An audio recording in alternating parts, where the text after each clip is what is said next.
The first time I encountered death, I was 23 years old and in bed with a prostitute. That got your attention, didn't it? I was 23 and living in New York. I was what they called a walking lady, which is the actor who takes the roles that are too large for the chorus but too small for the leads. This was at the Park Theater, and it was excellent training, too. Everything was repertory in those days, and during my 3 years as a walking lady, I performed over 120 different roles. But what does this have to do with a prostitute? I'm getting to it. The Park Theater was managed by one Stephen Price. And it is an understatement to say that Mr. Price and I did not get along. You see, Mr. Price resented any actor who was more handsome than himself. He saw it as his personal mission in life to drive me out of the company, and in February of 1839, it looked as if he just might succeed. The Park Theater was going to produce Oliver Twist, and there is a part of a prostitute in the play. Nancy Sykes.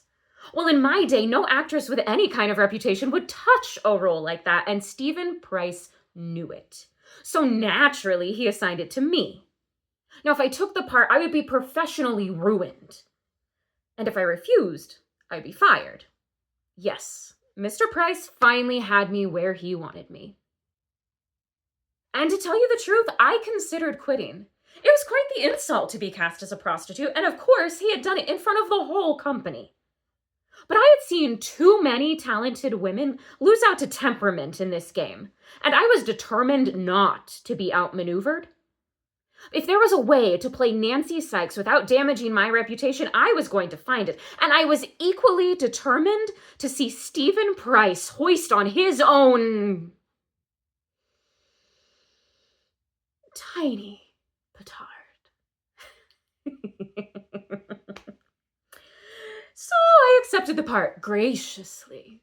And then I took myself down to 5 Points. That was the area just east of Broadway, the worst slum in New York.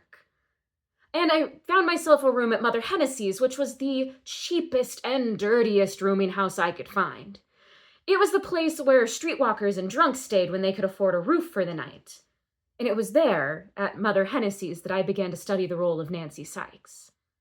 During the day, I went out on the street and watched the old women pick through the garbage, and then I watched the young women pick through the old men. I watched their hands, their hips, their elbows, their mouths, their teeth, their eyebrows. I watched them flirt. I watched them joke. I watched them steal. I watched the things no one else was watching. And at night, I went to the saloons, and I studied the women there.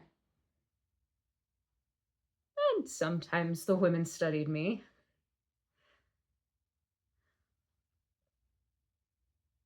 On the third night, a young streetwalker walked in, and she was very sick, shaking all over, and she asked for water. They gave her a glass of whiskey, and she got sick all over the floor. The men thought this was funny. I went to help her, and it turned out she didn't have any place to stay for the night, so I took her up to my room at Mother Hennessy's. I undressed her. I helped her to bed. And then she died. That's it. That's the story. No last words, no touching prayers, no anxious faces hovering over the bed, and no final embrace. A convulsion, and she died. That was it.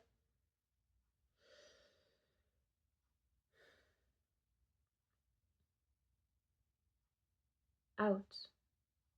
Out, brief candle. Life's but a walking shadow, a poor player that struts and frets his hour upon the stage, and then is heard no more.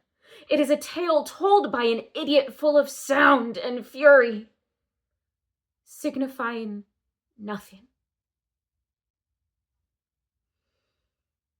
What did I do? I took her clothes. Of course I took her clothes. I had a show to open and they fit me.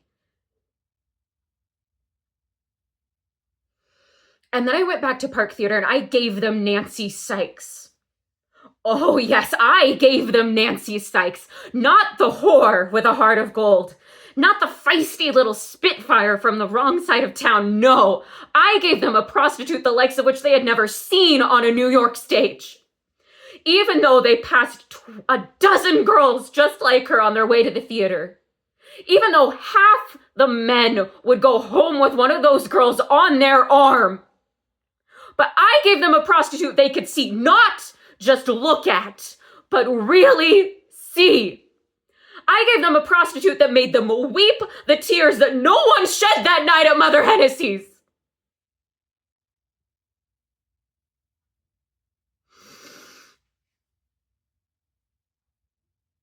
And weep they did.